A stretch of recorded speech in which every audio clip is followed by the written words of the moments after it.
मेरे YouTube channel भोला मैकटेक में, जो आज आपको समझाने रहा हूँ डिस्क ब्रेक के बारे में। ये कैसे काम करते हैं, क्या कंपोनेंट्स है। If you want to watch this video in English, I have published this video in the previous and you can please watch that video also. तो सबसे पहले शुरू करते हैं। यहाँ पे आपके सामने है ब्रेक पैडल, उसके बाद यहाँ पे एक सपोर्ट है जिसके थ्रू ये चेसी से कनेक्टेड रहता है। उसके बाद ये पुश रॉड है जो कि आपके मैकेनिकल फोर्स को ट्रेवल कराती है अंदर। और ये ब्रेक बूस्टर है जो कि आपका रेजिस्टेंस के लिए काम आता है, कि आपको ज़्यादा एफर्ट ना लगाना पड़े ब्रेक लगाने के लिए। ये आगे मास्टर सिलेंडर और टीएमसी, उसके बाद रिजर्वायर जिसके अंदर फ्लूइड रहता है, उसके बाद ये ब्रेक लाइन जिसके थ्रू प्रेशराइज्ड फ्यूल ट्रेवल करता है कैलिपर तक। तो कैलिपर है, कैलिपर में ब्रेक पैड्स रहते हैं और एक ब्रेक कैलिपर पिस्टन रहते हैं। और उसके बाद आती है डिस्क। जो डिस्क है वो टायर टायर से कनेक्टेड रहते हैं।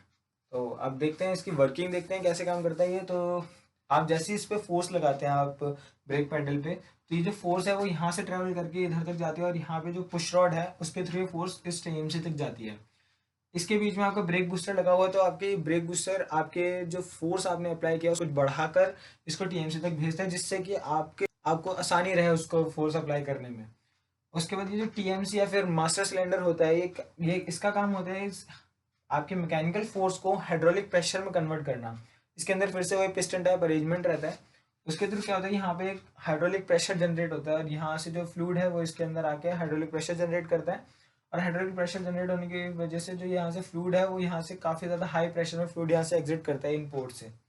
जो इस पोर्ट से ये जब फ्लूइड एग्जिट करता है ये कैलिपर के अंदर जाता है। तो कैलिपर कुछ इस तरह से, ये मान लीजिए अगर ये डिस्क है तो कैलिपर कुछ इस तरह से इसके ऊपर फिटेड रहता है।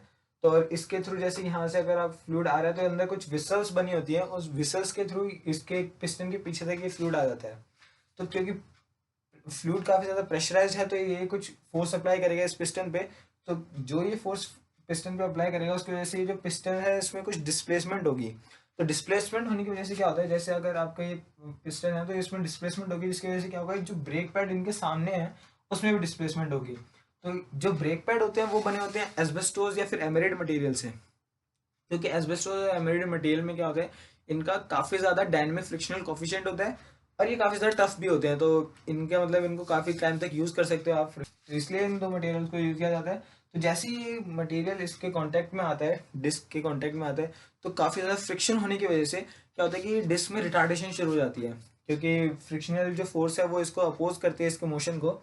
तो इसकी वजह से जो रिटार्डेशन होती है इस डिस्क के अंदर, क्योंकि ये डिस्क जो है वो व्हील से कनेक्ट है, तो व्हील में भी रिटार्डेशन होती है। इस तरह से आपकी गाड़ी आगे रुक जाती है।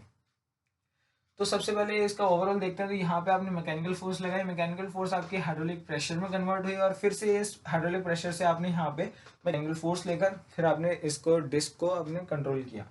तो ये पूरा एक प्रोसेस है जिसके थ्रू डिस्क ब्रेक काम करती है। अब देखते हैं गाड़ी में किस तरह से लगा होता है। गाड़ी में क्या होता है कि मान लीजिए अगर आपके फ्रंट एंड है और ये आपका रियर एंड है, तो आपने यहाँ पे अगर फोर्स लगाई तो ये आपका मास्टर सिलेंडर और ये ब्रेक लाइंस जा रही हैं जो आपके व्हील्स के इधर मतलब ब्रेक कैलिपर में जा रही होगी। तो ये जो ब्रेक लाइंस है इसके थ्रू आपका फ्लूइड ट्रेवल करता है। अब जो ये टीएमसी है इसके पीछे वाले पोर्ट्स में, रियर पोर्ट्स में अगर आप पीछे के टायर्स लगाने होते हैं और आगे के पोर्ट्स में अगर आपको फ्रंट व्हील लगाने होते हैं, तो इसमें क्या होता है, जो टीएमसी है प्री बायस्ड होता है, पहले से बायस्ड होता है कि आगे के, क्योंकि आगे के व्हील्स को ब्रेकिंग के टाइम पे आगे के व्हील्स को ज़्यादा प्रेशराइज फ्लूइड की ज़रूरत होती है। क्योंकि जब भी गाड़ी चल रही होती है उसके बाद जैसे उसमें ब्रेक लगती है तो जो मास ट्रांसफर होता है वो पीछे का आगे की तरफ जाता है। तो इस मास ट्रांसफर की वजह से क्या होता है कि जो आपके फ्रंट व्हील्स हैं इसमें लोड बढ़ जाता है और लोड बढ़ने की वजह से इसको जो रोकने के लिए उसके लिए ताकत भी ज़्यादा ज़रूरत होती है। तो इसके लिए क्या होता है कि आपके व्हील्स को ज़्यादा प्रेशराइज फ्लूइड की ज़रूरत पड़ती है। तो इसलिए जो फ्रंट पोर्ट्स होते हैं उसमें हाई प्रेशर फ्लूइड जा रहा होता है और जो रियर पोर्ट्स होते हैं उसमें थोड़ा सा कम। तो ये मास ट्रांसफर खुद में एक काफ़ी बड़ा टॉपिक है, तो इसके लिए अब एक अलग वीडियो बनानी पड़ेगी, इसमें आपको मास ट्रांसफर समझाऊंगा। उस वीडियो को देखना ना भूलिए। मेरे हिसाब से ये काफ़ी है डिस्क ब्रेक के बारे में। अगर आपका अभी भी कोई सवाल या सुझाव है तो प्लीज़ आप मुझसे कमेंट सेक्शन में पूछ सकते हैं। अगर आपको ये वीडियो पसंद आई है तो प्लीज़ इसे अपने फ्रेंड्स के साथ शेयर करना ना भूलिएगा। अगर आपने चैनल अभी तक सब्सक्राइब नहीं किया है तो प्लीज़ प्लीज़ प्लीज़ प्लीज़ अभी से अभी के अभी इस चैनल को सब्सक्राइब कीजिए। So guys please keep watching, keep sharing and keep supporting. Thanks a lot guys.